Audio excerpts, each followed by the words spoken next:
Good evening and welcome to Red Sky Pods. We're joined this evening by the guys from the Red Sea Pods. So it's Reds all round. Welcome. Nice to see you both again. Welcome to Red Sky's StreamYard this evening. So tonight's going to be a little bit different. Whilst we're on Red Sky's Pods, we're going to hand over the session to our man in the top right there, the Southern Scouser, Adam, who's going to walk us through a tier ranking of Liverpool goalkeepers, past and obviously present. So what we're going to do is we're going to have a look at them individually, talk about their merits, talk about the things that frustrated us about them, and then we'll give them a rating. So without further ado, good evening, Jay. You okay, mate? Yeah, I'm good. I'm looking forward to this because goalkeeping is a position that's very close to the heart. So I'm really looking forward to this. Excellent. And how are you, Adam? You good, mate? Yes, mate, I'm well. Yeah, I really enjoyed putting it together, and it's funny, you know, you said about starting with Ray Clements as far back as we go, but in terms of established goalkeepers, there's not as many as you think to the present day. Obviously, it's a very specialised position, so I really enjoyed putting it together. I think we're going to have a really good debate about it. Excellent. So, as and when you're ready, mate, you can put the tiers on for us, and we'll give it a go. Okay, here we are. Okay.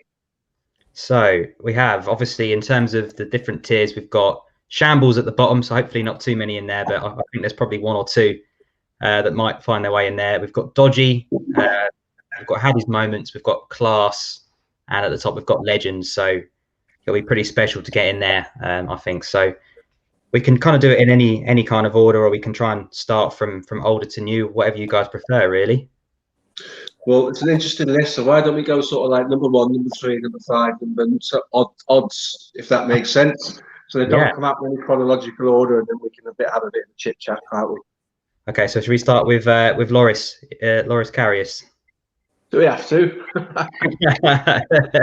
we can start somewhere else if you prefer. No. Let's get the painful one out of the way.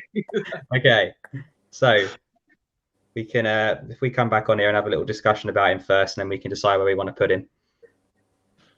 Okay, so if you don't mind, I'll kick off with this one because obviously when Loris Karius joined, he'd just been voted the second best goalkeeper in the Bundesliga. And like everybody else in the world, we all took to YouTube to watch the footage of his saves. And to be fair, I was pretty excited. I thought this guy looks decent. Then I found out he'd been at Manchester City and they let him go. And then the doubt started to creep in. For me, what he was is he started okay. He was a decent shot stopper. I don't think he communicated too well. His distribution wasn't the best. And then we have that ill-fated night, don't we? The one we all remember. Champions League final, where he passes the ball, bowls the ball out to Karim Benzema. Must have thought all his birthdays and Christmases had come at once, and suddenly we're a goal down. Much is made of the challenge that Sergio Ramos made on him, and the fact that I've tested after the game there was some concussion involved, which, having suffered from that in football myself, there's no way you can concentrate when you've got any form of concussion at all, because your audio goes, your blood pressure goes up, and nothing works as it should. So poor on his part for not sticking his hand up, saying, "Hang on a minute, get Simon on because I'm not fit." But what could you say about the goal that killed us, the one that was straight at him, and popped outside and went to the top corner, and he stood and looked at everyone on the pitch to say, "That's your fault." So I struggle with this one. I don't like digging our players out. I'm not an advocate of that. I'm quite vocal against people who do that on Twitter. But unfortunately, mate, there is a bottom tier for a reason. And I genuinely believe of all of the goalkeepers we've had, that one night alone.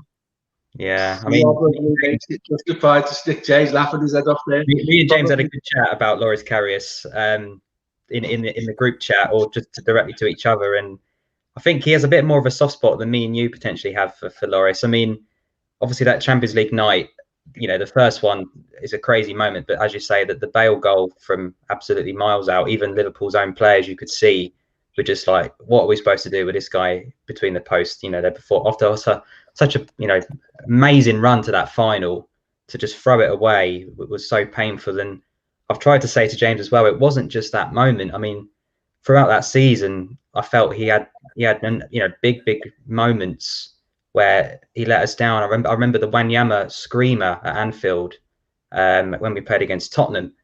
But if you think about it, Loris Karius was pretty much laying on the floor after palming out a pretty simple shot just before that. So he never convinced me. I never felt safe with him or Mignolet in goal as they kept chopping and changing after whoever had made the latest error. But I'm sure James is going to try and get him off that bottom tier.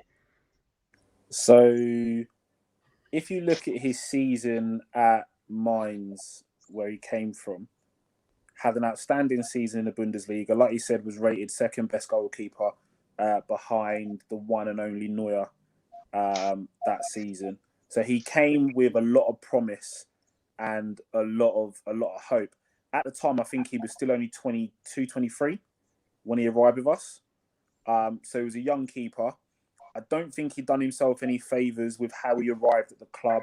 There was a lot of sort of glitz, a lot of glamour around his arrival. You know, the G-Wagon purchase, the hair, the wavy hair kind of look. The kind of image that he portrayed didn't really do him any favours in that respect. The big standout error for me was against in the game against when he spilt the ball and Nathan Ake's tapped it in. Oh yeah, Bournemouth. Was that 4-3 to Bournemouth in the end, wasn't it? Yeah. That was the standout moment for me. That was the beginning of the end of Loris Karius. Yeah. Because you saw Klopp's face, and then you also saw Klopp come out after the game to try and back him and defend him, because I think they realised that he was a young keeper.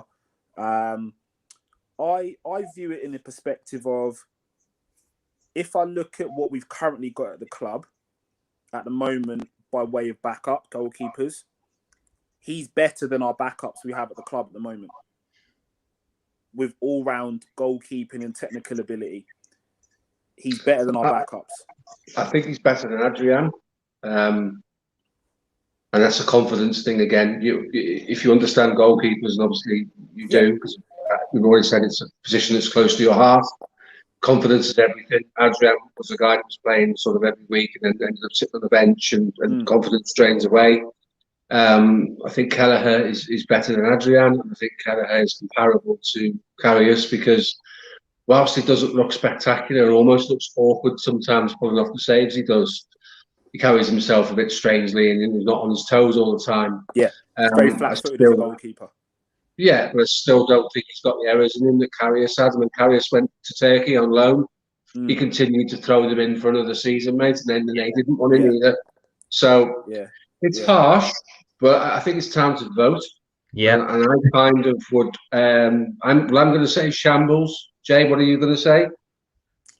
I'll say dodgy. Adam, you got the deciding vote, mate. I've got the casting vote, and for me, I don't think any Liverpool fan will ever accept having this man in goal again. So for me, that's a shambles, and that's where he's going to go. Ooh. Well, one thing is, guys, it can only get better for the rest of the show. Brilliant. Okay, so who are we going to go with next, then, buddy? Let's have a look for the next one. So, should we go for someone of a bit of a different generation? Yeah, sure. I think there was one in the comments about David James, and that might be a good one to go to next. Yeah. Okay. Jay, you can start with that one. Go on, buddy. Give us your views on. Yeah. So, me being 32, again, me and SS spoke about this in a private discussion at the beginning of the week. Now, my name is James, so I instantly gravitated to David James when we signed him. My first kit, my first ever Liverpool kit, believe it or not, was the green Liverpool jersey with the kit, with the full kit with James on the back. Because my mum thought it was a great thing to do, was to go and buy that kit because it was my namesake, whatever not. When I think back to his performances, I think he was pretty solid for us at the time. I think about some of the the expectations that were on Liverpool at that point, and you think about some of the players we had at the time, we should have been doing a lot better than what we were doing at that point. Yeah, look, David James is Stan Collymore of goalkeepers. I like that one. He, again, like we're saying here in this comment, he had the tools to be the absolute best. He had all the assets. He had the height. He had the athleticism. He had the kicking ability from the ground and from hands. I just don't think that he was mentally in the place to be the Liverpool number one. It's a tough job playing for Liverpool, regardless, because whilst we've got an amazing bunch of fans, we don't settle for mediocrity. That's just not how we are as fans. You know, we expect the best at all times. And I think that he had some performances that were indifferent. And I also think that he had some really great moments in the shirt as well. So I would say he's a middle of the road for me, but could have been a lot better. What about you, Adam? How do you feel about David James? Yeah, it's some good points that our own James makes there. I mean, I'm a couple of years younger than our James. I'm 30, so the first ever season I watched of Liverpool was 96-97. That's when I first started watching football and following them. So David James was the first goalkeeper that I remember. You know, he was playing with Rob Jones, Mark Wright, Ruddock, that kind of team. And yeah, like James says, I mean, we got him quite young. I think, was he coming in? Did he come in from Watford? Did. Yeah. Right. Yeah. So, you know, he's made that move pretty much to as high as you can go in terms of club stature. We weren't necessarily fighting for league titles in the mid 90s, but you know, you'll find it hard to go up from when you're a Liverpool goalkeeper. So, yeah, I feel that I agree with all the comments. Really, he had all the tools and he proved it. You know, he went on to play for England. He played well into his mid 30s, even almost up to 40. I think he's one of the all-time clean sheet records in the the Premier League. Yeah. He is indeed. So, exactly. So that doesn't just happen. You know, he's not even played for majority of his career top 10 teams. You know, he's been Portsmouth as well. You know, they were fighting. You know, I know they had a couple of good seasons, but he's played for some. He's played for some big clubs, but clubs at the times when he's played for those big clubs, they're not where you would have expected them to be. So Newcastle is a huge club. We can't get away from it. Newcastle is a huge club. He played Newcastle, yeah. You then look at Manchester City. He played at Manchester City. They're a fairly big club with a big following. And that Portsmouth kind of thing that he was a part of, you kind of have to give that a bit of credit as well, because they were getting on, you know, the players they got in there and the environment and stuff like that. You know, so he's played for some huge clubs. He also played for West Ham and Villa. Yeah. So he's well travelled. That's very true. Very well travelled. I think the psychology thing you said about not being in the right mind frame to be the number one at Liverpool probably came too early for him. Yeah, you don't see goalkeepers emerge from the pack and be the best goalkeepers in the world at sort of 19, 20. He went from, and many professional footballers who come to play for clubs like Liverpool, Manchester City, Manchester United would all say the same. He went from playing at a club like Watford to one of the biggest clubs in the world. The culture change is huge. Yeah. At that time, Liverpool had some really bad habits off the pitch in terms of socialising and the things that they were doing before the culture. They take over the holiday and of a Friday night. And, you know, it wasn't the sports science-driven world it is now. That's for sure. The only science is how many pints you can get down your neck before you play the next day. So. And those cream suits. Yeah. Well, yeah. They were Armani. They paid for them, you know. They weren't free. Yeah. What was that? 95? Like what, that one? Yeah. So I think he could have been a great Liverpool goalkeeper at a different era, at a different time, because he had all the attributes. His distribution out of his hands was ridiculous. I actually stood next to him in a shop in Liverpool Town Centre, and it was like standing next to the Radio City Tower. It was like his hands are absolutely gigantic, aren't they? Absolute beast of a man, mate. And I remember seeing a photograph of him when he signed his fine and went to do an Armani shoot in Italy. Paid a 30 grand fine and walked off the training pitch. That guy was chiseled out of stone, mate. That physique was absolutely ridiculous. So every attribute you could ever want. we will often talk about players over the coming weeks, months, and years. We do this and we do these tier things about, are they mentally strong enough? Because mental strength is everything at the top end of the game. And sadly, for us and for him, the pressure at Liverpool was too much for someone so young, and he didn't have the mental strength. He went on to gain that elsewhere. But the points you make about the number of appearances played for Portsmouth when he was 40, you're quite right, some of the best clean sheet records that any goalkeeper's ever seen, and played for England God knows how many times. So I think it would be unfair to categorise him his career as a disappointment, because it isn't. But he could have been so much more. He really could have been so much more. Yeah, definitely. So I agree. What we're thinking. I mean, I think if we were rating him as a goalkeeper in terms of his career, I would say, at least class. But in terms of a Liverpool career, I think had his moments is the best he can hope for. What you got? I would agree. I would agree. Had his moments is also where I Yeah, James. Yeah, I agree. James. I think, as I said, I think it's a sad for us as fans, as Liverpool fans, that he couldn't have gone on to achieve greatness, because, like you said, the man was a phenomenal distributor from the ball from his hands. But yeah, it just didn't work out for him. Mm-hmm. Yeah, it moved him on a bit too quick. I think we could have given him a bit more time. So, should we have a look at one from an older era? What are we thinking next? Go on, just random pick one. What about Big Bruce? Yeah, Big Bruce Grobbelaar.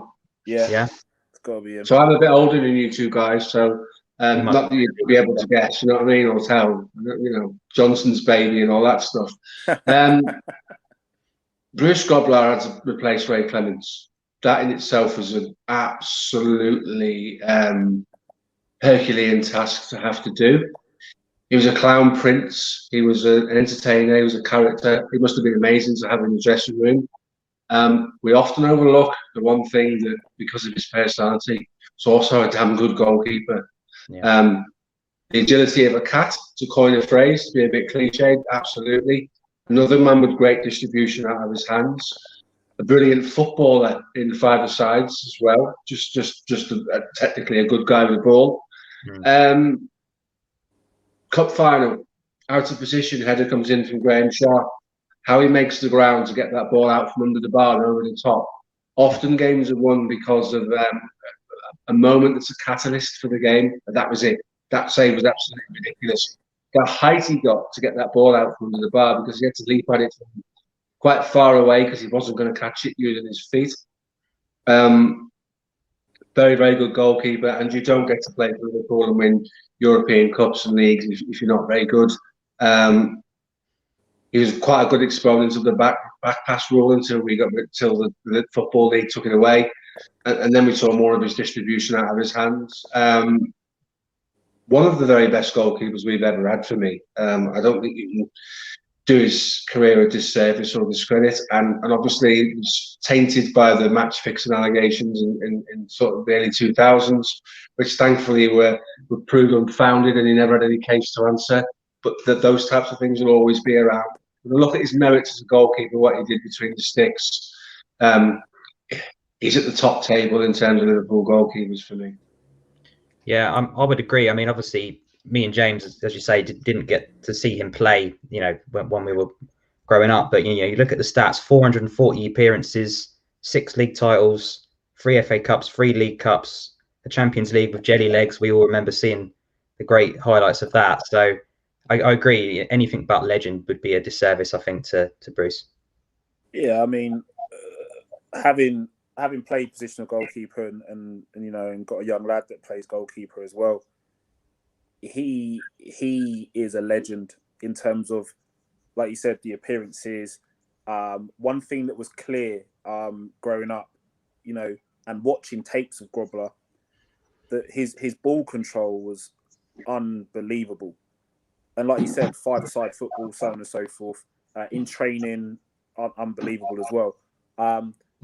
The jelly legs thing is what he will be remembered for.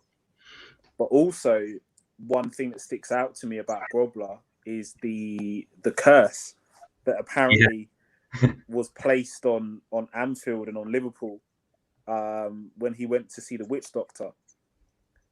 And there's a little thing where apparently before the season we won the league, he went and pissed on the goal line to try and break the curse, and all of a sudden we go and win the league. So he exudes eccentric behaviour, and as a goalkeeper, you have to be absolutely batshit nutty to be a goalkeeper. That is what they say, and he was nutty. You'd see like tapes of him in games, absolutely going nuts at the defence and doing all kind of crazy stuff. But that is what you have to have. You have to have personality to be a goalkeeper, and that man has bags of it. So nothing but a legend for me. And just before we close on him, you talk about mental strength. That guy served in the Rhodesian army prior to becoming a footballer, and lost a lot of his friends in proper combat, and has had to take people's lives or lose his own life. Yeah, you can't quantify what that does to a man in terms of making you batshit nutty, as you just said. Yeah. So there's a man who could tell you a lot of stories, a man who's got some depth to his personality, some depth to his character. And I think that's why he took life and football in the way that he took it, because you know what? He'd seen things that most men don't see. So all of that was a breeze. I think that was probably his biggest strength, to do that in a European Cup final. Yeah, no fear. You know, that's the word. No, not scared of anything. So absolute legend, mate. Absolutely. I agree. I think that's absolutely unanimous for Grobler. So yeah, not even a question. Should we go from one Jelly Legs to another Jelly Legs? Maybe 05 Istanbul. Yes, Jersey Dudek. Seems like a natural place to go next. So just before we talk about Jersey, I'm just going to cover this one. You have missed it, Ian. We have spoken about it. As it was unfounded, yes, there's a stigma around it, but it doesn't taint his career as a player, mate. So it's a point well made, and we did cover it, buddy. So I'll start with Jelly Legs 2.0 then. So yes, Dudek. Where do we start? I think for him, the Champions League final defines his career with Liverpool. Yeah, almost his career in total.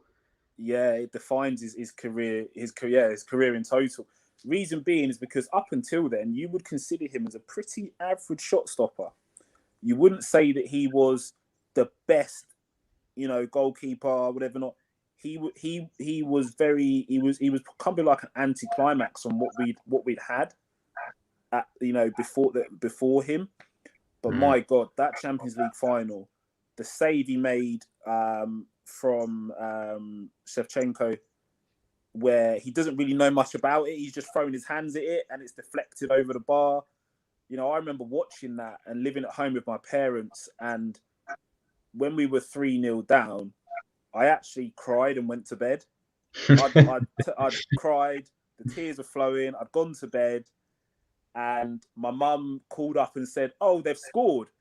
And I've gone, "It's fucking 4-0. I can't believe it. Oh, my God, it's so embarrassing." And Mum said, "No, you scored." "What? It's an own goal. I can't believe we scored an own goal." She's gone, "Come down here, you idiot." And I've turned and I've looked at the TV and I've just caught the highlights of the Gerrard header. I didn't see it live, so I've caught the highlights. But putting that to one side, everyone talks about like Gerrard spurred us on to that cup final. Dudek was a forefront in that as well. If he didn't make those crucial saves, and then the penalty, to have the audacity to do that against probably arguably the best team in world football, certainly the best team in Europe at the time. You think they had Shevchenko, they had Seedorf, they had Cafu, they had Dida, Nesta, Maldini, Kaká, Crespo. The list goes, and that's not even Jaap Stam. That's not even taking into account the bench. Do you know what I mean? It was ridiculous. Nesta, they had unbelievable players. And for him to be in that final on the line, to have the audacity to do the Jelly Legs, that for me, legendary status. And then to go on and obviously lift the trophy as well. And then off the back of it, get a move to Real Madrid, arguably to be a backup goalkeeper, but still to go and play at Real Madrid, which is off the back of those performances. He goes right into the top for me. I think the move to Real Madrid came more because we agreed a deal with Pepe Reina, Oh, of course. it clearly, obviously, wasn't going to get much game time because you're quite right. That game aside, I don't talk about Jerzy Dudek as being what a goalkeeper he was for Liverpool. The first save from Shevchenko is about being in the right place at the right time for the quick fire save. Yeah. The second one, he knows absolutely nothing about that.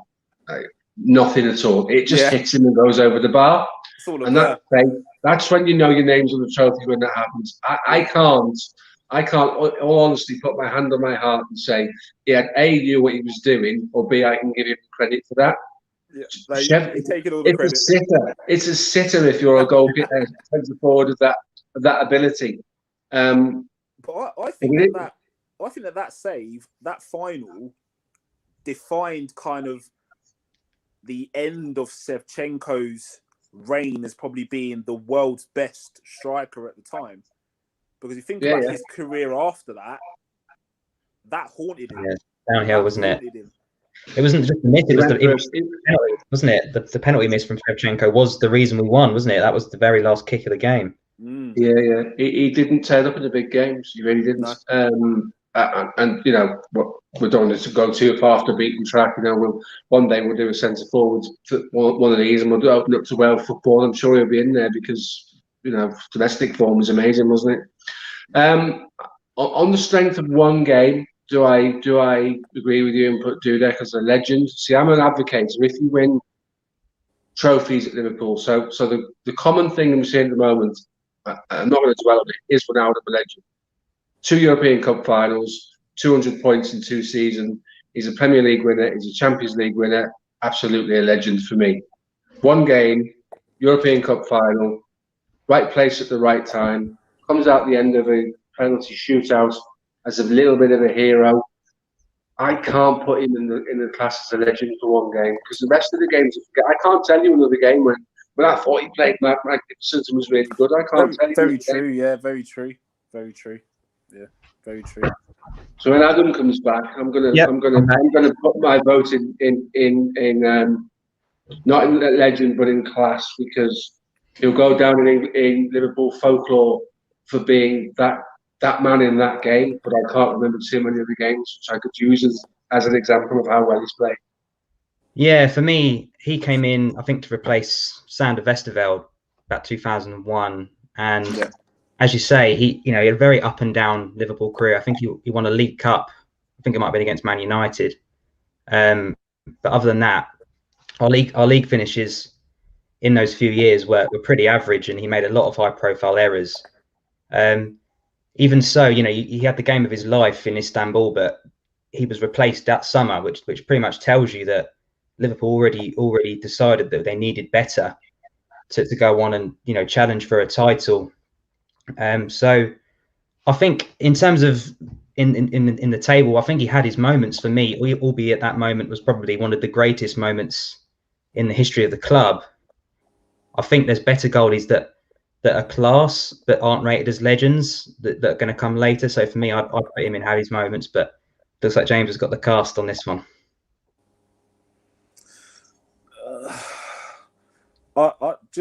Just touching back on what Steve said, you're right. Because I'm critical of Divock Origi, and again, we don't want to go too much off Pete because that kind of stuff's angled. He's a legend.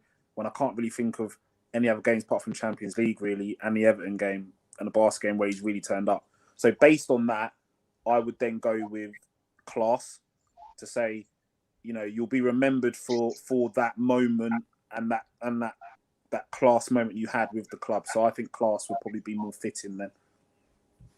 Okay. And I think that's being kind to him as well, by the way. But you can't ignore Istanbul, can you? Yeah. No, I think that's pretty fair. Cool. So yeah, I mean, where do we want to go next? Should we go one just before him, Sander Westerveld? Yeah. Oh yes, talk about Mad Sander. Yeah. Okay. You talk about balmy goalkeepers. This guy had the T-shirt, the book, a lot, mate. This guy's an absolute nutter. Well, I mean, we talk about success, don't we? Sander Westerveld was part of that 2001 treble team, wasn't he? So he was. Yeah. But he wasn't a great goalkeeper. Let's be honest. No. A reasonably good shot stopper. who had the longest goal kick I've ever seen in my life, by the way. He literally could have a go at the goal kick at the other end from his 6-yard box. It's insane how far that guy can drill a ball. But very, very erratic. He would do absolutely bizarre things, including picking a fight with Francis Jeffers halfway up the pitch and getting sent off for it, you know. So this is quite a quick one for me. When he came, he promised so much. He came with a bit of a reputation to being a decent keeper and a decent shot stopper. Yes, he was involved in 2001. We won't hold that against him in terms of the recognition that he will get. But I was never convinced by him. I've never had a conversation about him in the years since he left the club to say, do you remember how good Sander Westerveld was? I just remember his goal kicks. He genuinely could have had a direct free kick from his own 6-yard box and had a goal keeper at the other end. It was that insane how far he could drill the ball. I don't think I can class him alongside Dudek's exploits and put him in class. If you're asking me, 2001 puts him in, had his moments, and again, I'm being kind to the guy. I don't think he was a great goalkeeper. Yeah, I mean, Sander Westerveld for me, again, was kind of in the era of when I just started really watching Liverpool, let's say, for example. He was renowned for being a goalkeeper who was very eccentric, like you said. He was extremely fast off his line. I remember that. I remember him being able to come off his line and impose himself on the striker, which wasn't something that goalkeepers were very famed for at that point. So that was a characteristic that was an advantage for him. The goal kicks, again, I remember the goal kicks, him being able to drill a ball for yards. But apart from 2001, which was a monumental achievement for the club at that point, like you said, you struggle to remember moments. And like you said, Steve, have I had a conversation about Sander Westerveld since he's left the club? No, I haven't. He hasn't left that mark. Yeah, I mean, he came in with a big reputation, didn't he? I think he was signed for about £4 million, which at the time was a British record for a goalkeeper in the Premier League. So he didn't even play that many times. He was only here from 1999 to 2001. And after, I mean, obviously he won the treble, which is, again, the earliest success I can really remember as a Liverpool fan. I was 10, 11, that kind of time. But after a couple of high-profile errors, you know, it prompted Houllier to go and sign Jerzy Dudek and Chris Kirkland and pretty much bench Westerveld. And, you know, he, as you say, there was just one too many errors in him again, which is a pretty common theme with Liverpool goalkeepers over the last sort of 20, 30 years, isn't it? You know, we've really struggled to find someone that we can rely on and feel safe in goal. And I agree, Sander Westerveld, again, had his moments. You can't say 2001 wasn't a moment, because it was 3 fantastic moments. But overall, too erratic, wasn't here for a particularly long time. And I remember him more for the errors, and as Steve says, you know, the goal kicks and the crazy shouting at his centre backs when he's probably made the error that's cost the goal. So for me, I think also, guys, it's definitely worth mentioning. He conceded 4 goals in the European Cup, in the European final, and it wasn't for the guy called I think it was Melly, who headed the ball into his own net for the golden goal. Yeah. Who knows where that final would have ended up? Because very good point. It wasn't a day for defenders or goalkeepers, was it? So no. I tell you what. In 2001, if Twitter had been around, we'd have broken the internet that night, because that was a proper stressful. All of those finals could have gone any way you like. They were mental. They never dominated any of them. So I think conceding 4 goals. I'm going to say at his moments, and I think I'm being kind saying that to him. Yeah. What are you thinking, James? You agreeing? Yeah, I think that's kind. Had his moments. I think if there was a place you could borderline and put in between dodgy, you would. But had his moments as being kind. Yeah. Okay. I agree. I think so far we've got it pretty spot on, to be honest. In terms of the next one to go to, I guess there's no real natural place. Maybe Simon Mignolet we could maybe mention next. Someone we haven't spoken about yet. Yeah. Do you want to start off with that? Guys can lead with that one, because Yeah. I mean, I don't mind leading off with that one. I mean, he came in for what, 9 million from Sunderland, which at the time then was a lot of money for a goalkeeper still. And again, never ever convinced me. Always had a mistake in him. You know, he'd have a couple of good games where you start to think, okay, we can trust this guy, and then he'd just completely throw it back in your face with a couple of high-profile errors. I remember a couple against Man City. He just pushes it up into the air and it loops back into the goal. And yeah, for me, I just never felt that he was the right. You know, when we signed him from Sunderland, I didn't feel that he was ready for that step up. And all right, you know, he's played for Belgium mostly as a backup goalie, and when we brought Karius in, you know, we were switching and swapping them over because neither of them really made that number one shirt their own. You know, we maybe played Mignolet in the Prem and Karius in the Champions League and dropped whoever had made the latest clanger. So for me, yeah, it's not one I remember with, you know, with any kind of greatness. I would think. I don't think shambles would be harsh because he did play for us for a little while and he did have a few good games, but I would personally put him in dodgy because we didn't really have any. With Simon Mignolet, he was a goalkeeper which was brought under our kind of our ethos of stats. You know, he the season he joined us, I believe, don't quote me, I think he was based on the stats, he was the best shot stopper in terms of shot the minutes per ratio, however they do it. So don't quote me, and that's why we bought him, because if you look at the season he had with Sunderland, and you look back at some of his stuff, you're like, freaking hell, this guy's amazing. He was making save after save after save, like very reactionary saves. And I always say to people, there's a difference between shot stoppers and goalkeepers. There's a difference. Shot stoppers are incredibly busy, and he was a busy goalkeeper at Sunderland. So it's easy to get sucked in by a hype that this guy's going to be good. When you go to a team which, under Rodgers, the philosophy was to have a lot of the ball, concentration comes into it.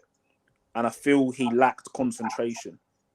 So if you're not seeing the ball for 60, 70 minutes, you're untested for 60, 70 minutes. Then all of a sudden you need to be called into action and it's 0-0 or it's 1-0 or it's 2-1 and your concentration lapses. It's all of a sudden 2-2. The opposition then believes they're back in the game. That is what I remember about Simon Mignolet, is that we would control games and then all out of nowhere, he'd fuck it up. To be honest. And that's what he'd always be remembered for. There were some beautiful moments in there where he was part of the season where we almost won that league title. We came incredibly close. But at the same time, he was also could be blamed for the downfall in that season and the capitulation. When you think about against Palace, he could shelve some blame in that. So I would say, for me, shambles, personally.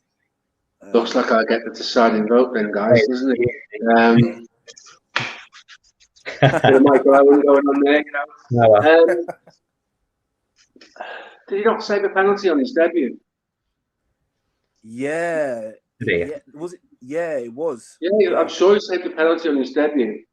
And I remember that. He had a strange technique, didn't he? Fisted it away, didn't he? Yeah, it was against Stoke at Anfield in the 89th minute. We were leading 1-0 and he saved Jonathan Walker's penalty. How's that for knowledge, boys? How's that? Was good. I'm impressed with that one. I remember him for that. And then I remember every time you pass the ball back to me, put it in the stand, left or right, for a throw into the opposition. The worst goalkeeper I've seen with the ball at his feet, absolutely terrified of the thing.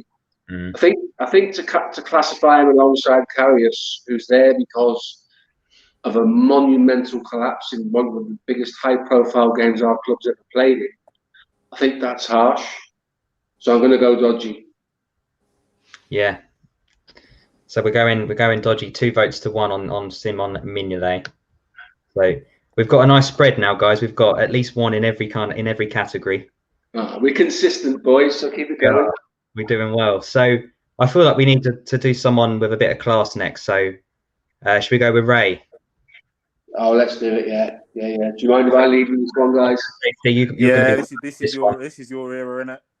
So I saw the last 4 years of Ray Clements' career before he moved to Spurs and won trophies with Spurs. Ray Clements is the number one Liverpool goalkeeper of all time. Alisson will, at some point, if he carries on playing the way he did prior to his recent crisis of confidence, will at one point be involved in the same conversation as Ray Clements, but not yet, because we need long goalkeepers. It's about longevity, more so than other positions on the pitch. Ray Clements used to play in those dodgy green gloves with the black Dimplex things on them and stuff like that busted your fingers every time you saved the ball. Nowadays, there's finger saves now where they've got spring-loaded gloves and octopus suction pads and stuff on them to make goalkeepers look marvellous. It was real rudimentary stuff. In fact, when he started his career, he didn't have gloves. The ball would be soaking wet and weigh about 40 pounds, and you could never trust the pitch for a bubble. He was just brilliant. I could never understand why he had played the games that he played for 63 times for England, I think it was, and Peter Shilton had over 100 caps. I could never understand why Ray Clements was overlooked. And then I started to dig a little bit and try and understand why, because this we're not English for Scouts thing goes back as far as not seeing players that should have played for England play for England. Peter Shilton used to lose about 50 grand a game poker and loss on the way to the games. And I'm convinced that's the reason why he played 100 times, because he just lined the pockets of everybody in the squad. So, joking apart, Shilton was a good goalkeeper. Ray Clements was a great goalkeeper. The one thing you say about Shilton is, how was he beaten to a ball by a man who's 5'5" tall? Yeah. The first goal against Argentina. And then another high-profile error is, he shot out off his line against Germany when Andy Bremer had a shot that cannoned off a defender's leg, and he was absolutely in no man's land when that ball came down, and it was really poor goalkeeping. So those two things for Shilton stand out. But Ray Clements will always be, no matter if they're still doing things like this in 50 years' time and we're not, Ray Clements will always be the standard bearer for Liverpool goalkeepers, and will always be the yardstick that you measure any goalkeeper against. It is, for me, an absolute no-brainer that he goes right to the top of the tree. Yeah, again, for me, me and James are going to be a similar era. James slightly before me, a couple of years, but yeah, I can see highlights. You can see stats: 5 European Cups, 5 league titles, 3 European Cups, 470 games for Liverpool. And I agree with Steve. Even if Alisson carries on, is he going to win 5 league titles and 3 European Cups? It's going to be tough just to even equal that, let alone overcome it. So he is the standard. He is the greatest for me. I think he becomes the GOAT, as we say in these times. And yeah, he's number one, top of the shop for me. I think I think not only is he number one for club, but he's also number one for country. Like you said, Shilton played a lot more games than him. But you can see the class. Like, you can go back and watch tapes, and you can see the class of Ray Clements. He just personified what goalkeeping was at that time. He was a risky goalkeeper. Let's not forget, he was risky with some of his play. But you're right, the things like playing in bare hands. Goalkeepers now have all the tools. The gloves they have now, the layers, the this latex, that latex, this grip, that palm, this palm.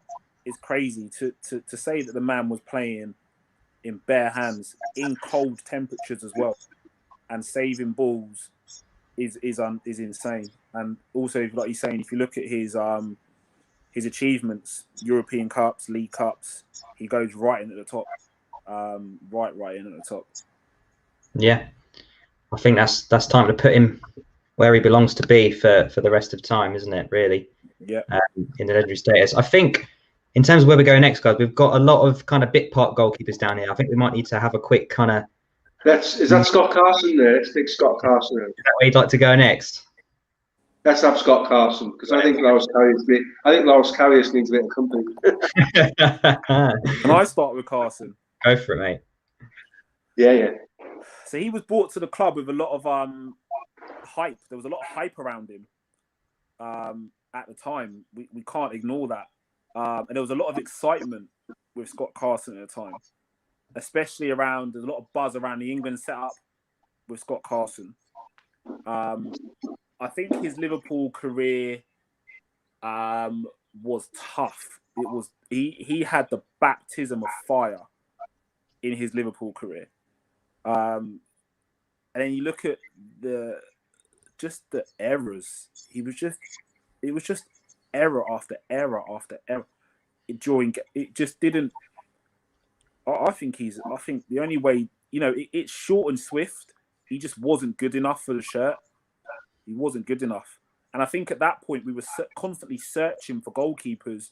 We were cycling through goalkeepers at that point. So shambles for me. I mean, I literally remember him playing one game. That's what he's left on me, which was the Champions League game at home to Juventus in 2005. Yeah. When Garcia scored that incredible volley. Yeah. And Sami Hyypiä also scored a kind of a left-footed half volley at the back post from a corner. And I remember how hard did he strike that ball? By the way, fantastic. Both goals were great, but I think we'd got a 0-0 in Turin. So we were 2-0 up in that game, and I remember thinking, "Oh, here we go! What a chance!" But Scott Carson did his best to ruin it. I think he had a bit of a dodgy save with a Cannavaro header.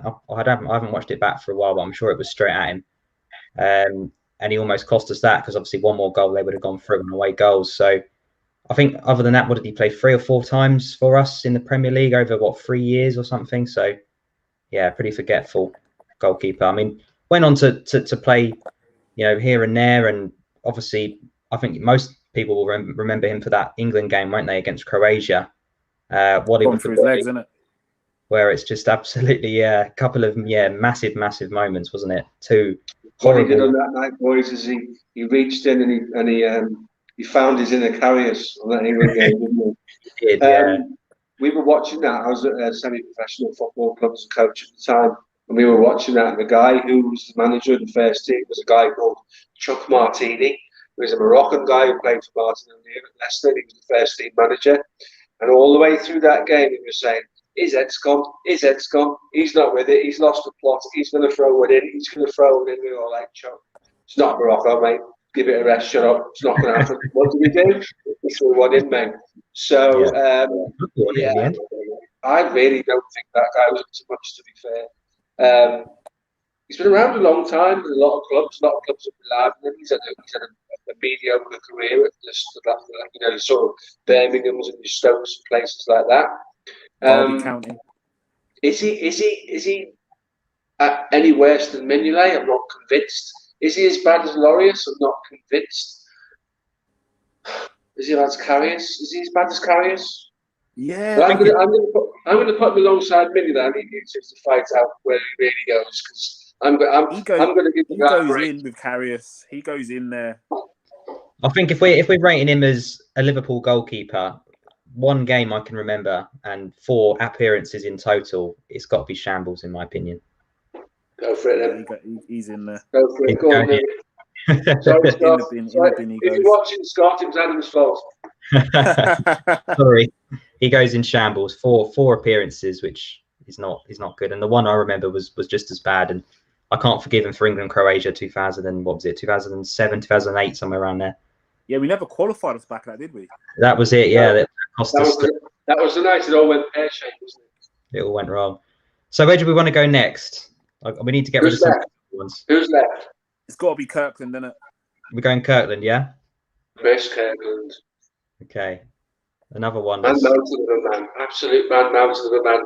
The same height as Peter Crouch, but 3 times wider. Yeah, he's huge. Can I start? Yeah, go for it, mate. So, again, another goalkeeper that came with a lot of promise. A lot of promise. But the injuries, wasn't it? That was were a factor in his game. Specifically back injuries, weren't it? Was it back injuries? All sorts, ankles, groin. fractured fingers. Yeah. The man was just made of glass, which I really, really think let down his Liverpool career because he had ability. It's undeniable. Reflex saves. You look back at his career with Wigan, and again, phenomenal shot stopper. He had a calming influence in the game as well. So it's a shame that his Liverpool career didn't pan out as well as it could have. And I watched a documentary with him. I think it was like last year. It might have been a special on Sky Sports, where Liverpool is one of his biggest regrets that it didn't work out for him there. But again, he went on to have a decent enough career. To be fair, and when you look at the amount of appearances that he made in the Premier League, in total, you'd say that he's done okay. But I think that Liverpool will be the one kind of blemish on that CV where he thinks, you know what, I could have been there for a long time if I could have just got it going. To be honest, I agree. I don't think he played over 30 times for Liverpool. Every time he got a decent run in the team, he was brought in because we needed competition in that area because we had Dudek, etc. in there, and Scott Carson as well. But again, like you say, I think he maybe played 10 to 12 games in a row at his best, and then picked up, as you say, a back injury, a groin injury, a broken finger, and he could never quite cut a break, could he, at Liverpool? And I don't remember him making any massive errors. I think he was always pretty good when he played. But he was solid. He was always solid.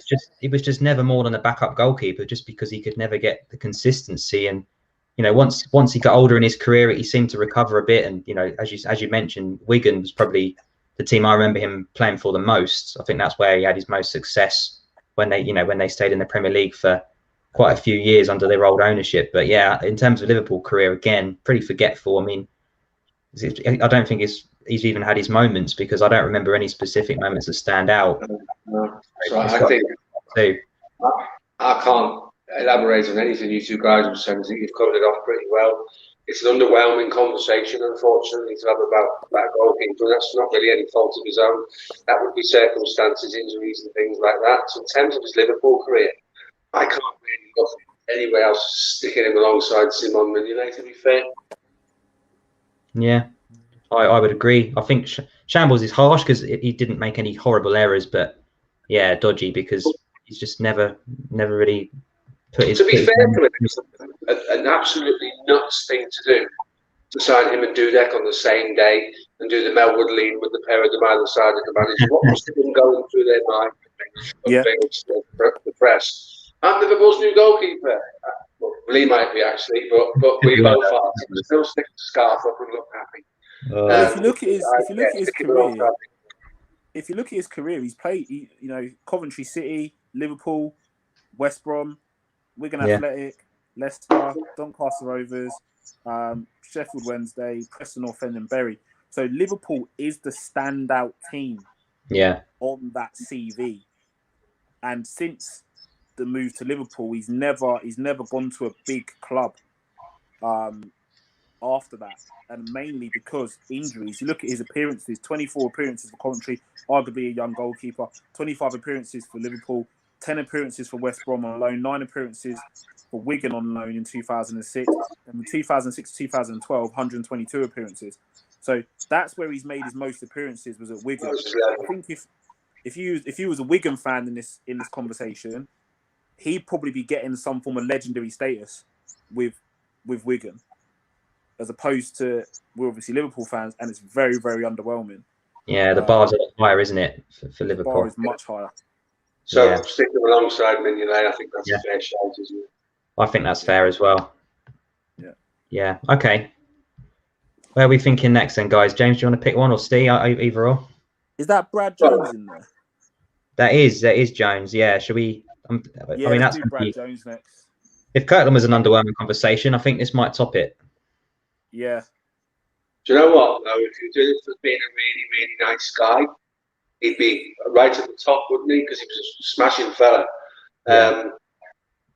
Do you know what? I'm going to make this short and sweet. Never really had much of an impact. When he did play, he was pretty poor. you could never rely on him. It was like he was scared of the ball.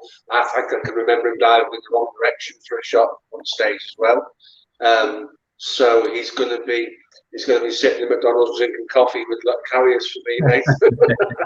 I mean, for me, he's part of the worst Liverpool era I have ever witnessed. 2010, Roy Hodgson. That's the lowest I've ever felt as a Liverpool fan. Obviously, I've only started in 96, 97, so there was pretty much all but success before I came into the world. But yeah, it just epitomizes the kind of level. You know, we were looking at, I think we had like Cavalieri, you know, other goalkeepers at that time, but he hasn't even made the list. Was Donny there? Donny, yeah, yeah. Just the quality. I mean, I feel so sorry for the likes of Steven Gerrard that they had to play with that group of players. It's just, yeah, it's just absolute banter era for Liverpool, in my opinion. And I knew at the time you had a lot of other Liverpool fans trying to dress up. You know, Aquilani's not that bad, and all these other players, and they're all right. And you think, no, you know, a club of this size that has been at the top can be so much better than this. And you know, obviously, it took a little bit more time to come through, about, you know, just short of a decade for us to be back on that kind of world map again, other than a moment here or there. But yeah, for me, Brad Jones is having a coffee at Mackey's with as Steve most perfectly put it. I think the Brad Jones thing, the thing that frustrated me was, I remember vividly that he came out and said that he wants to be Liverpool #1. And at that point, we had Pepe Reina. And I'm like, what are you smoking? Where in your head did you think that you were going to get that #1 shirt? And the funny thing is that was it Roy Hodge? I can't remember who gave him the shirt at one point and said, yeah, there's an opportunity there for you. Because I think Pepe was on the decline. Yeah. And Brad got a little shot and he fucked it up. Just like, we knew that was going to happen. Like, we knew it was going to happen. Like, get out of my club. Yeah. I'll tell you what, guys, you know he's bad when you F-bomb him right in the middle of the pod. You know what I mean? Absolutely tells you the story, doesn't it? By the way, what a nice tweet that is that I've just put on the screen there. That's really nice appreciation for what we're doing. So thank you for that. It's really cool that you've sent that in. You know, we're Liverpool fans, we don't watch England. Yeah. Don't, because the guys in the group chat will be after us now. It's only going to be disappointing, isn't it? We're all expecting 8 and 9-0, and you know it's. I mean, I haven't checked the score, to be fair. What is it? No idea. 4-0, 68 4-0. minutes. What, San Marino? Yeah. Exactly. It's not a game I'm particularly interested in. 10 seconds, Stuart Pearce, 1-0. Yeah, okay. So we agreed he's bottom of the rung. Yeah. Yeah, I shambles. think so. Right. Who are we going next then, boys? We've got to save someone good till the end. So maybe the ones So on who either we got left then? Because that's very small on my phone. Yes, we've got Allison, we've got Adrian, we've got Kelleher, we've got Friedel, and we've got Rayner. Let's do Friedel. Friedel, okay. Well done, mate. I like Pretty that. unanimous decision there. Let's go, Brad. Who started? Go on, Jay. Me? Go on, Jay. You kick it off. You wanted him. From one Brad to another. Forgettable Liverpool career. To be fair, he wouldn't be remembered for his career. If you look at his goalkeeping career, he wouldn't be remembered for his time at Liverpool. He'd probably be more remembered for his time at Blackburn Rovers, coupled with the little swan song he had with Spurs. Yeah. So that's where you would remember Brad Friedel.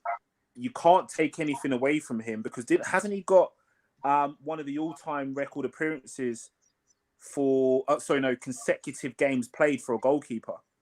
Yeah, I think it is actually the record for any player, consecutive games played. Consecutive games played. So even changing teams, he managed to keep that. I think, like you say, with Blackburn, and then he went on to Aston Villa and played another 100-odd games for them. So didn't actually miss a Premier League game for something like 10 seasons straight, which was insane.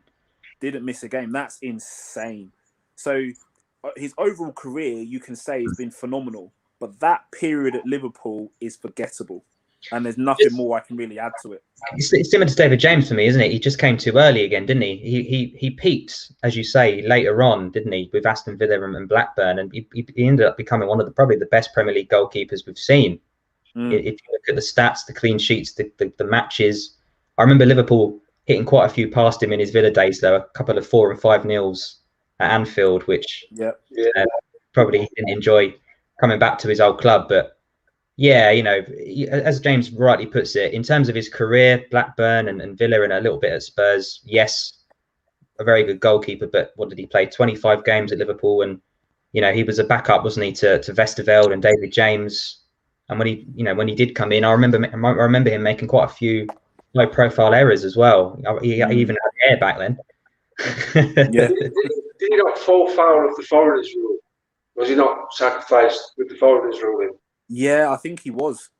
Yeah, he was actually. So maybe his career was curtailed before he even got going. There's another one that you can't really be overly judgmental because we've not got a lot to measure him on in terms of wearing Liverpool shirts. It would be cruel and wrong to put him down with Karius because he's never really done anything to be there.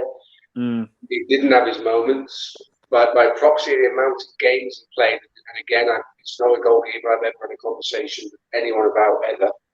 I'm sure you guys are probably in a similar situation. I think on 20-odd games, uninspiring 20 games, the club didn't sell anybody else and keep him. They chose to use him as the scapegoat for the foreigners rule. I think he's got to go down as dodgy, mate. Yeah, I think so too. That's hard. Swift conversation. I think that's fair. I think shambles would be a bit harsh. And guys, just put a quote on the screen. We'll cover this just before we move on to the next one. Just a quick round robin. Starting with you, Jay. There's a quote on the screen for you, mate. What do you think? Which one? It'll be Chamberlain because I think that Klopp likes Keita. And just a quick shout out to Ty over at Trafford Tunnel and part of the Never a Foul team showing us support. Thank you for sending in your question, pal. Really appreciate it. Go on, Adam. The battle of the sick notes, isn't it? Yeah. I mean, I would say personally, Chamberlain has had a more memorable career than Keita for Liverpool. If they were both to leave tomorrow, I would remember Chamberlain a hell of a lot more than I would remember Keita. You know, some great goals in the Champions League. So if it was a choice for me, and both promised me they wouldn't get injured for the next 2 years, I'd keep Chamberlain based off previous performances. However, into the future, you know, you're probably thinking Keita's got more to give going forward. You definitely hope so with the fee that he cost. And Chamberlain, just for me, is you know, we had warning signs. I've got a good friend that's an Arsenal fan, and you know, we had a lot of banter when we picked him up that we could just sign one of their better players, you know, for a pretty modest fee. I think he had a year left on his contract, and we managed to get him for 30 million. And he was saying, just you wait. You know, it'll be all great to start with, but you know, as time goes on, you'll realise the frustrations with Chamberlain, and I have to agree with him. So I think going forward, Keita would stay longer. But yeah, in terms of who's the better midfielder so far, I'd say Ox. For me, I think if we find ourselves in a position where we have to generate funds to evolve and buy other players, we may see both of them go at the same time. We're still waiting for the Keita that we signed from Leipzig to show up. It hasn't happened. And that's 3 years ago now. So when do we get some return on our investments? Not seeing it at all. Prior to his injury against Roma, I think Oxlade-Chamberlain was one of the first names on the team sheet because he was picking the ball up and he was driving the teams and he was asking questions to people: who runs with him, who covers him, what do you do with him? Thought he was brilliant. And a very Oxlade-Chamberlain liked to pick up an injury when everything was going so well. So, but certainly the last game he played when he came on, he looked brighter than he has in recent months. I can see Liverpool using them to generate cash. I think both of them have very limited time left at the club. Again, it's sad. Injuries is what's brought this about. But you need reliable people. That's the thing. Letting Ronaldo go out the door. That guy's available 7 days a week, and he'll give you the same performance 7 days a week. And his availability is a commodity these days that we shouldn't overlook. So I can see both of them potentially leaving. Yeah, I think it's a last season shootout for both of them, isn't it? You know, they both got left to prove that they should stay. So yeah, it's going to be a big summer. Will we bring someone else in if Wijnaldum leaves, or are we going to, you know, lean more on these two and Curtis Jones with Milner being another year older as well? It'll be interesting. But as you rightly say, Steve, you know, the backup players that we have for that first team are never available anyway. So, you know, our squad depth ends up being bare bones because the players that should be on the bench and should be pushing for a start are never available. So these two being prime examples. And there's no way we get 60 million back for Keita. There's no way we get 30 million on Chamberlain. He's very much becoming an Adam Lallana, isn't he? Just never ever available, all the ability in the world, but just constantly picking up niggles, injuries, and you know, every time he gets any momentum, any time he knocks on the door of that first 11, he picks up a 2-month injury and it starts all over again.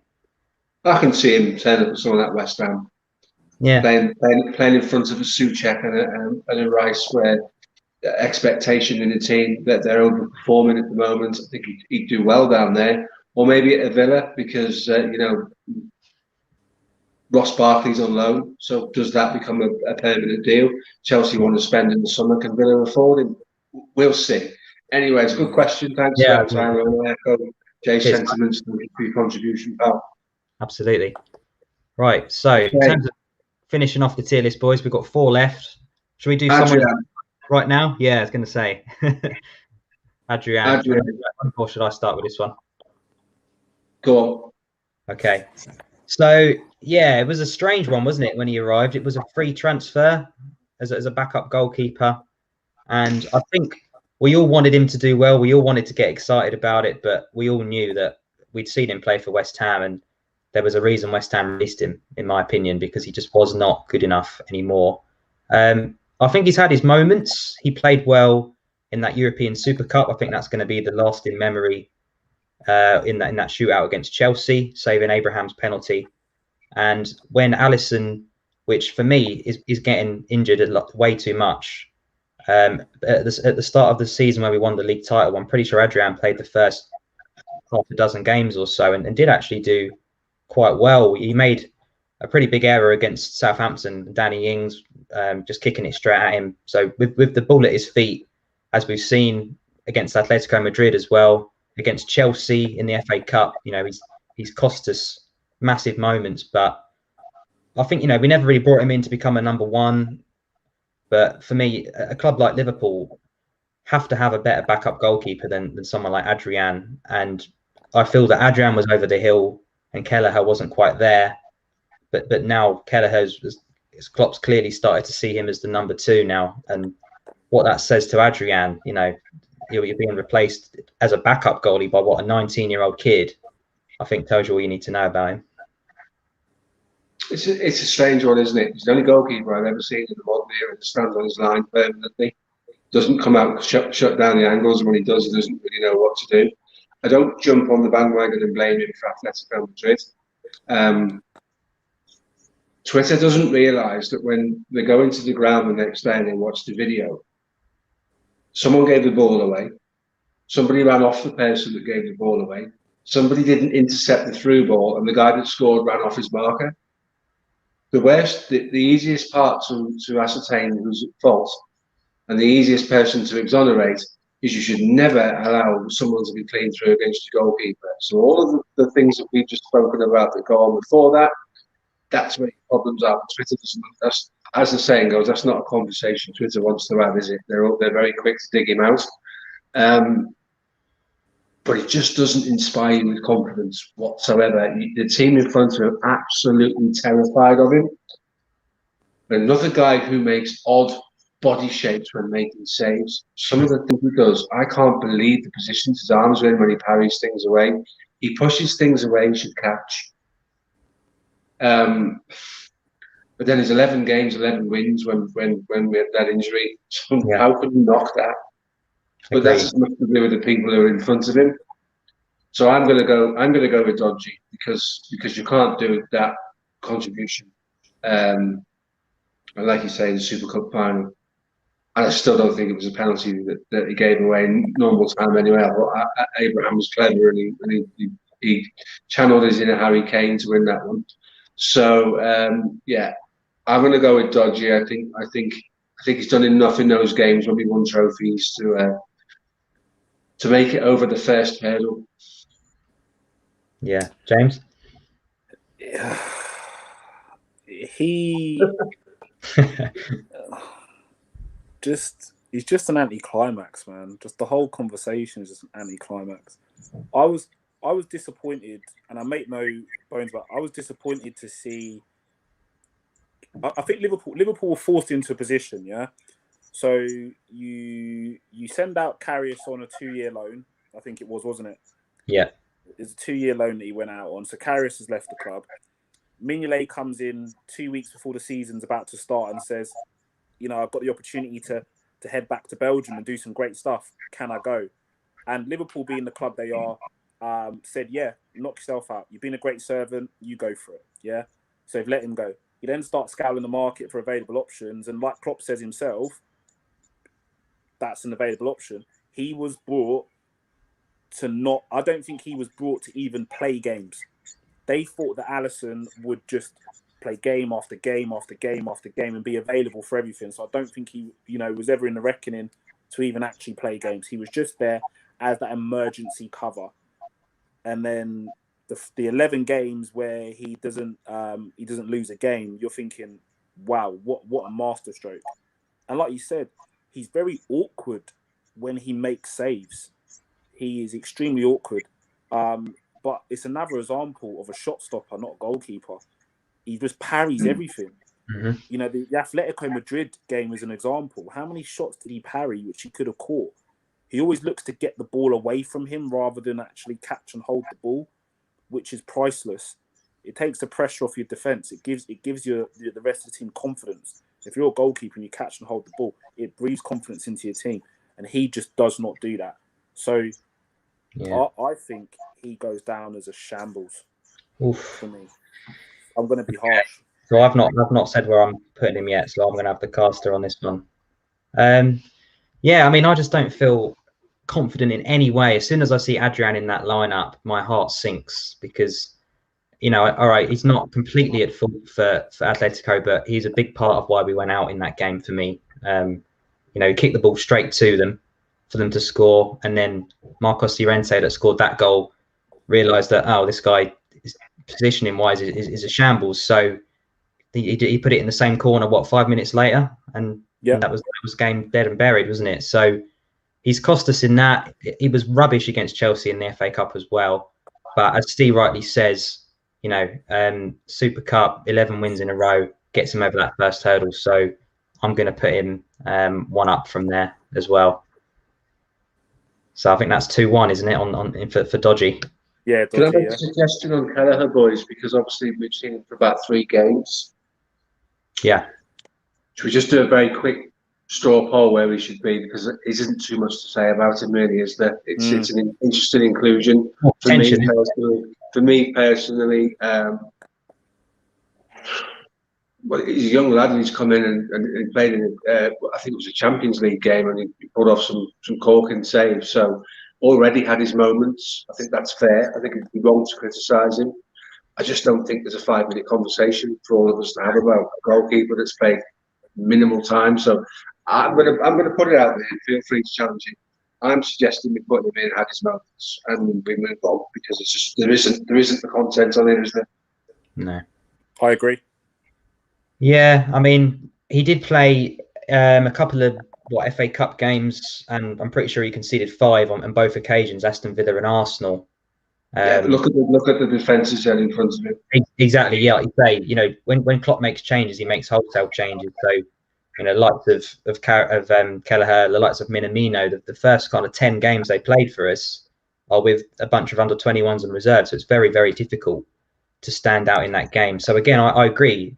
This season he's come in. Clearly, he's showing good work at the training ground because he's overtaken Adrian for the number 2. And he looks all right with his feet as well, in my opinion. I think he's pretty good in terms of the way he want to play. So yeah, I would agree with Steve. I think had his moments because he's broken into the team this season. I think there's a lot more to come from him, and I'd be more than happy for him to be our number 2 goalkeeper going forward. Cool. Yeah, I agree. Moments. You good with that, James? Yeah, I agree. Not much to say on him, to be fair. Yeah. Okay. Cool. So we've got Pepe, Reina. Should we finish with Alisson last? So go for Reina next. Yeah. Cool. That works. Reina, what a character.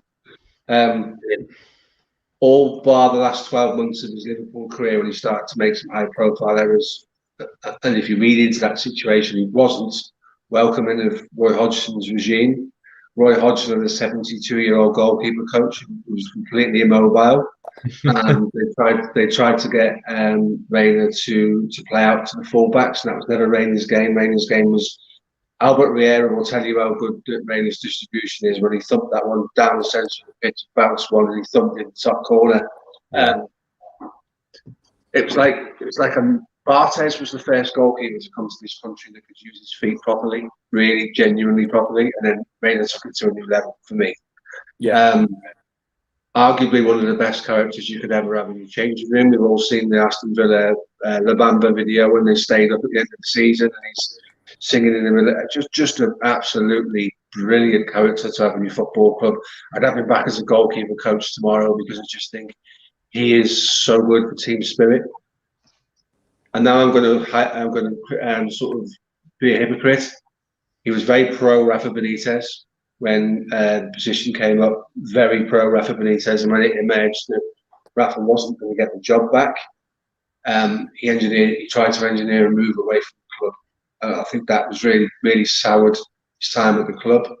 But as a goalkeeper, the save in the last couple of moments in the FA Cup final, where he claws it onto the post, and we're talking Adidas finger safe gloves here, Jay. They're the ones with the spines that you don't feel if you've got normal fingers.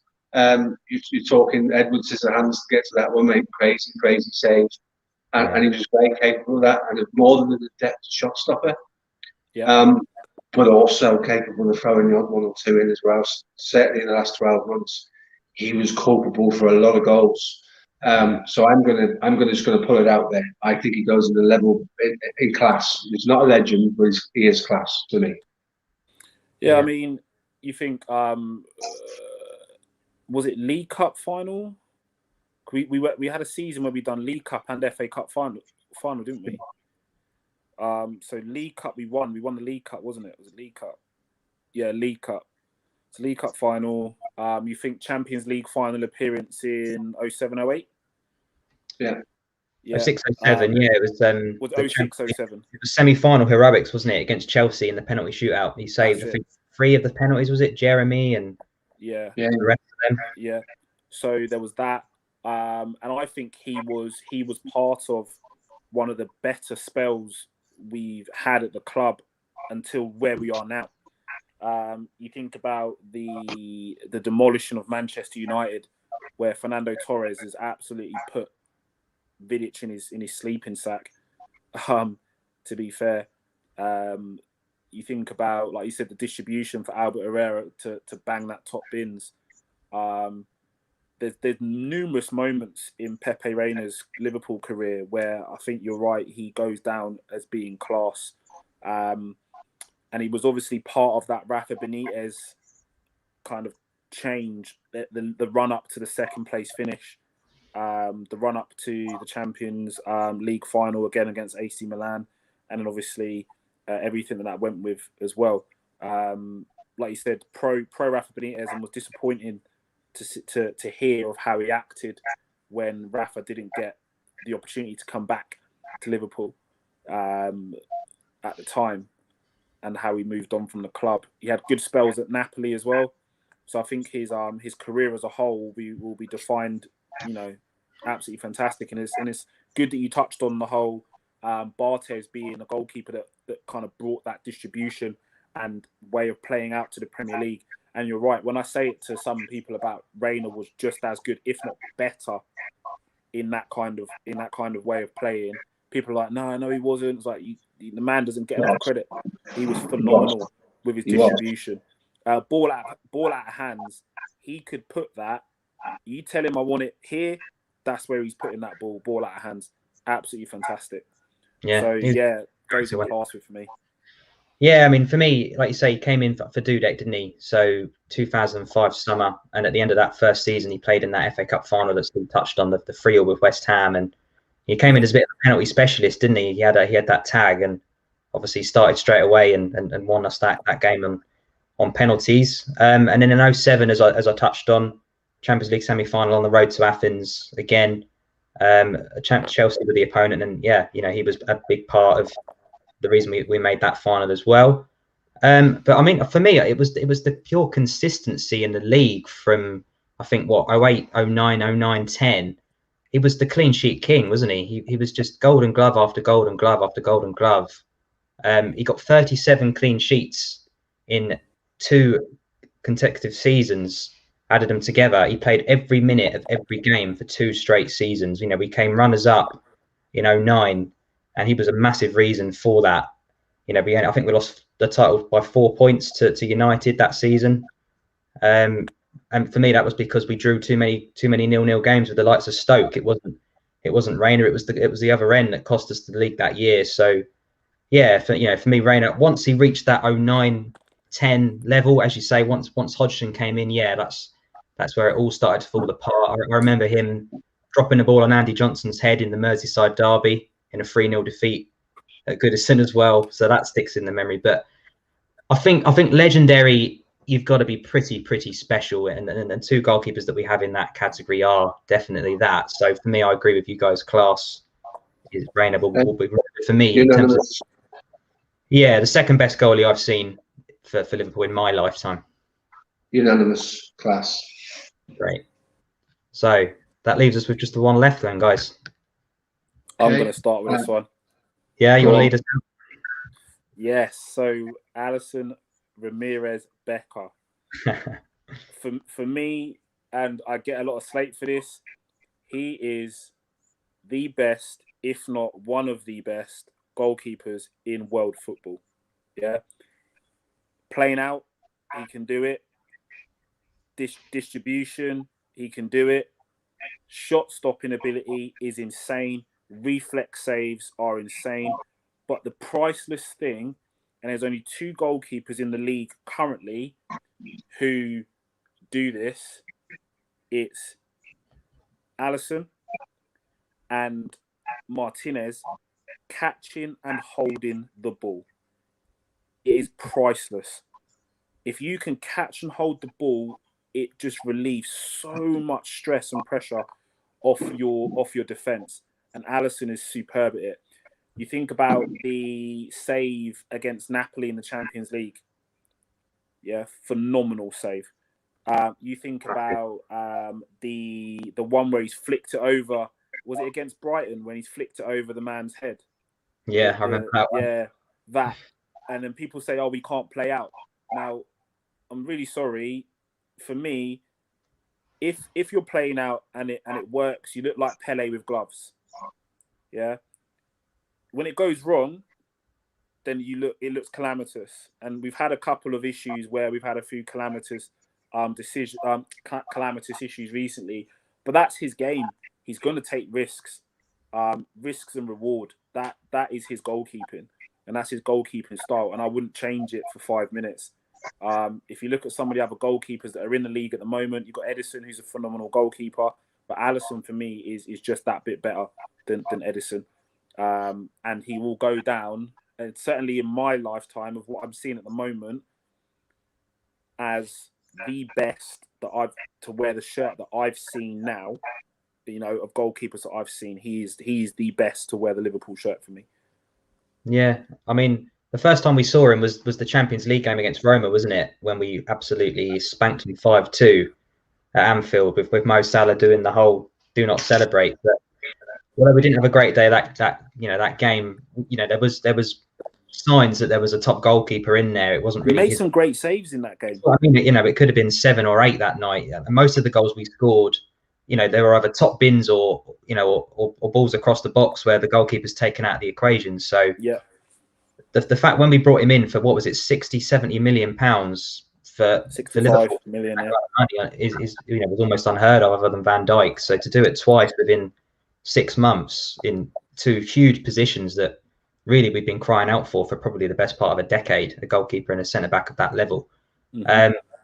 Which, yeah, and as you say, up until this season, I would agree that he was the best goalkeeper in the world over the last couple of years. You know, when we became runners-up to City, but we won the Champions League, when we won the league last year. And in terms of the goalkeeping debate, you know, you look at the likes of maybe David De Gea was probably the top keeper in the league for a little while after Czech's kind of decline. But Ederson and Alisson just totally evolved what you expect a goalkeeper to be able to do. You know, can De Gea play those kind of balls with his feet from the floor? No, he can't. He's a great shot stopper, but he's not the same. You know, it's not even in the same conversation for me in terms of all-round game.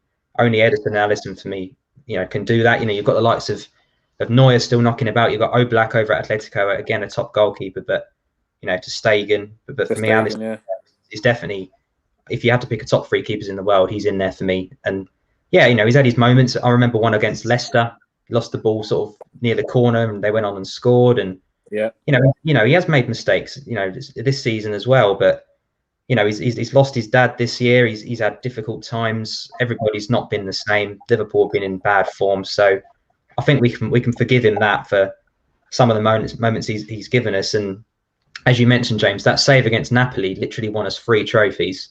You know, without that, the Champions League, the Super Cup, and the World Club Cup don't happen. So, you know, and that's pretty much 3 of the 4 trophies we've won over the last couple of years. So, yeah, he's the best goalkeeper I've seen.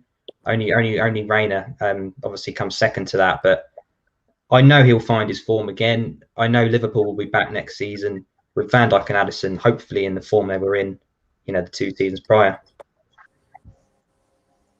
Not much for me to add to that, boys. It's really conclusive information on Alisson there.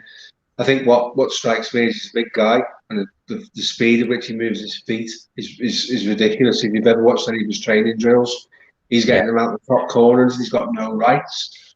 But his training drills are also very high intensity training drills, and they are contributing to his injuries. 100%. Defy anybody to tell me otherwise.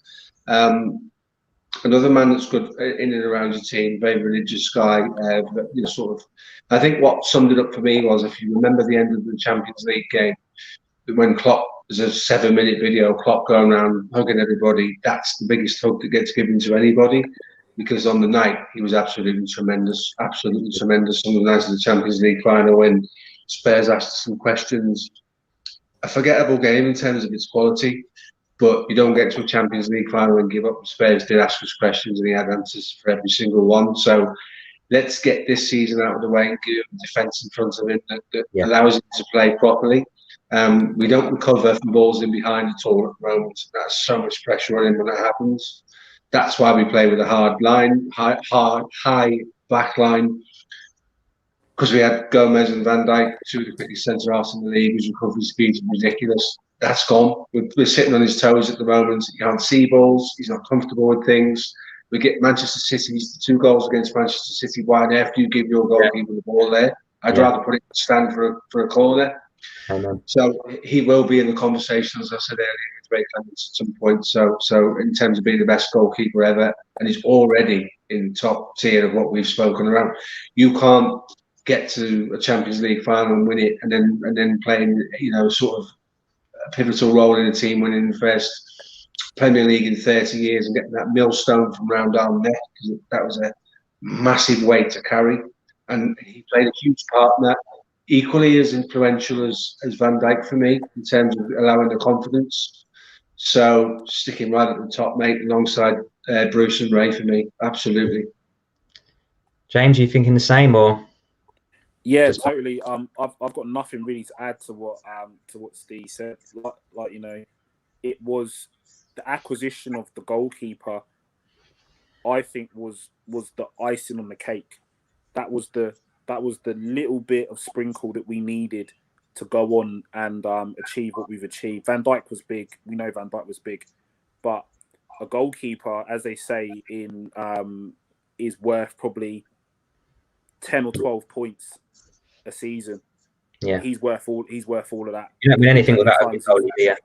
Yeah, there's plenty of times he saved us, so he goes right in at the top for me. And also, it's a namesake for me because my surname is Alisson. So you go bam at the top that alone. for that. No, that's fine. I mean, I personally, I would put him in class. I don't think he's quite at legend yet. He needs to improve on his injuries. The consistency that he's picking up injuries for me is too much lately. But you know, you look at the reaction to the Man United goal when Mo Salah was through. I think Alisson did a great big long ball over the top. Yeah. And you know, and as Steve mentions, the hugs with Klopp's the one I remember against Everton when Origi scored that crazy goal off the bar and Klopp runs to the pitch and gives Alisson a massive bear hug, you know. So it shows you just how much it means to him. But yeah, I mean, fair play. You guys want to put him on the top of the board. I wouldn't quite yet, but I'm more than happy to be outvoted. So there we go, boys. We are complete. That's good fun, that, guys. I enjoyed that. Thank you. Make sure you screen dump that and put it through the socials, mate, because that's really interesting, and it'll add to retrospective viewers. So yeah, I think that's a pretty fair coverage of the Liverpool keepers. It was enjoyable. We'll have to do that again with defenders, midfielders, and attackers at some point. Definitely. But that was cool. Can you just drop back onto the screen for me, pal? Just while we close this. So, really. If you've enjoyed what we've done tonight, drop on our socials and give us a follow. We'll follow you back. Doesn't matter what team you support. We like to talk football. Drop on the YouTube channel for both Red Sky Pods and the Red Sea. Give us a subscribe. Give us a review. 5-star reviews do us wonders, and they get people to come and visit us and watch us. We will be back doing the tiers again with the same panel. We might add to that panel. We might leave it as it is. It's been really enjoyable to spend some time with you guys this evening. It's probably the longest time I've spent with you. Good fun. That was cool. It was cool. It's nice to get your insight, and you'll always be welcome. We've spoken before. We'll see a lot more of these two fellas on Red Sky, and they'll see a bit of us on the Red Sea. So thanks very much for coming on. Stay safe, everyone, and we'll see you soon. Thanks, guys. Take care, everyone. Take care.